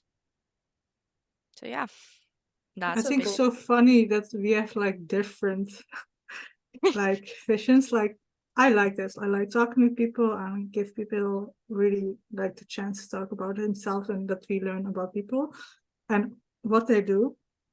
But I'm not sure if I want to do like more social media content creation or like I don't know, like a journalist. I like to give people the perspective that it's like that it's my opinion, but you can bring something as well, like that kind of stuff. So I'm not sure, but something communication, media, journalist, something in that field. And if I could combine it, that would even be better. Yeah. Mm-hmm. So yeah, that's hopefully where I'm I going to can be. see both of you guys doing that. Hope it will be possible in the way that we view Yeah. it to be possible. I mean, And I I mean, feel like some of the goals we have with this account we've already chatted about, and we've already reached out to some people that have said that they are interested. So I'm very excited to see where this will take us. yeah. I think also people forget how important networking is. Like Mm-hmm. I've been part from a group who said I don't want to reach out to people because it looks like we're like searching for them and going with their like fame. But also I think it's very important if you want to work in motorsport or do something in motorsport to reach out to those people. Yeah. Because at the end of the day, you need a foot into the door. And Yeah. those people will remember you and they will talk Mm-hmm. about you. Like we had Tony on the podcast. She reached out to me like a couple of days ago because I talked about me being ill and that I needed to the hospital and that I was getting diagnosed. Mm-hmm. And she remembered that and she messaged me like, "Oh, did you get diagnosed?" And she So actually sweet. asked. And I think that's so important because those people remember you and you remember Mm-hmm. those people and those people will say good things about you to other people who get Yeah. you there. Yeah. Yep. And people forget that sometimes. Yeah, Yeah. they do. I feel like, especially with motorsport, networking is everything, Hmm. especially with the way that it's being currently. And I've heard that from several of the guests that we've had on in the past. Like reaching out often is more important, and knowing the right people is often more important than your study or your degree or your and often experience is also very important, of course, but like knowing the right people and knowing the people who would give you or reaching out to the people who might give you a chance is often the most important part, Hmm. Yeah, which I that's true. feel, yeah, it's part of what we do here. Yeah. Yeah. And yeah, we've both had the experience of having a podcast in the past or being part of it in the past, where, as Jamie said, like reaching out to people wasn't as big as a thing. Um, when we both, and then both of the both of us left those groups, and then we started this with each other, and we both had the same view. We were like, if you don't reach out, you already have a no. but as we say in Dutch, nee heb je, ja kun je krijgen. So you gotta know, but you can get a yes at any point in time. So yeah, networking is so important. I think that we already have like moments that we were like, okay, maybe we should reach out, and we did, and it went with the good side. I know Danique is laughing because she's knowing what about who I'm speaking, but drama. I think no, it's not drama. It's just good. It's great news. Good. Oh, it's good. Really good news. Good. I thought you meant it was like somebody. No. It's really good news. But Okay. like those people you won't expect to say something or reach out or like even saying no, that's also fun. I'm so curious. Who is this about? I will say Later. We'll say it after we end the recording. Okay. But I think that's for me. It shows that if you just try, Yeah. We were literally joking earlier about me inviting Nick Cassidy because he kept replying, or he kept seeing the messages I either replied to his story or I tagged him in a story, or he liked a comment that I put under a post. Like there was this one post that Formula E made, and there was like 21 comments. 2 comments under it have been liked by Nick Cassidy, of which one was mine. And I was like, he is chronically online because it was 2 minutes after I posted that comment that the comment was liked. And then I also made a story about us going to Berlin and London, and also waiting on the tickets for Monaco. And I was like, so I can support the amazing Nick Cassidy or something like that again, with a picture that Jamie took of me and him in Monaco. And like 2 minutes after I posted that, he had already seen it and liked it. Oh, that's so sweet. So we were like, oh yeah, maybe we should reach out to him because, he's chronically online. No, not yet. We didn't either. You should. Not yet. Why not? Because we are waiting on responses of 2 other people first. Okay. So we're planning like already for the next sort of January and February, because this month is actually full. But we want to have those looked in before asking other people. Otherwise, we are still switching around. So that makes it harder. That's the hardest part of this podcast, is to make it fit. Yeah. And if you have like those 2 people we were waiting for are like very important people for us. So if they are logged in, we can like plan around them. That makes it a bit easier because we already had reached out prior. So then it's better to wait. That's so funny. Like, you're not important people, and then just like me in my bedroom. I love that. I mean, like, no, but that's the beauty of this podcast. Yeah. That's why we do it. It's not. It's with like fans, but also with people who work in the motorsport industry. Because at the end of the day, we have different views. Those people have different views because they are in a different environment than we are. So that's the beauty of the podcast. And that's why we try to give the floor to as many people as possible to speak about their fields and their views and everything. So yeah, we'll tell you in a second. Yeah, I'm so excited to know. I see you're like, I want to know who this person is. No, but thank you that you reached out to us. I mean, thank you for having me. This was so much fun. It really was. I've never done anything like this before, but I want to do it again now because this was great. I know. It's very addictive because at some point you're like half of the people we've had on as a guest thus far said like, we want to join again. Yeah. Because they enjoyed it so much. I think it's so difficult sometimes to feel that this feeling, like for us, it's not like just asking questions. It is about having a conversation with people. Right. And I think that's, everybody has a different story. And those stories all need to be told. They are the unseen stories of motorsport. Ooh, that was a good line. I like that. We should make that our like Yeah, like, the story, tagline. our bio on Instagram and everywhere. Oh, I like that. I like that. That's good. I could do that. Let me And write it you down. need yeah, Yeah. I was to say, you need to write it down, otherwise we will forget this. But then I'm starting to round around this podcast because otherwise it will. If I need to wait for you, Danique, that will take a bit.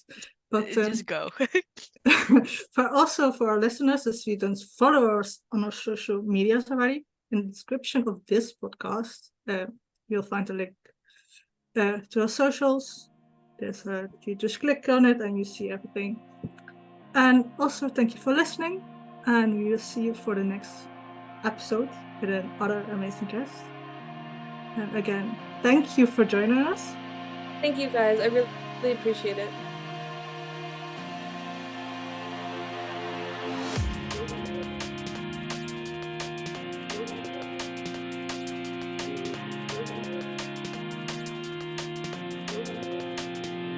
Selam selam, ülke yeter. Modum mavi, selam, stay in fact.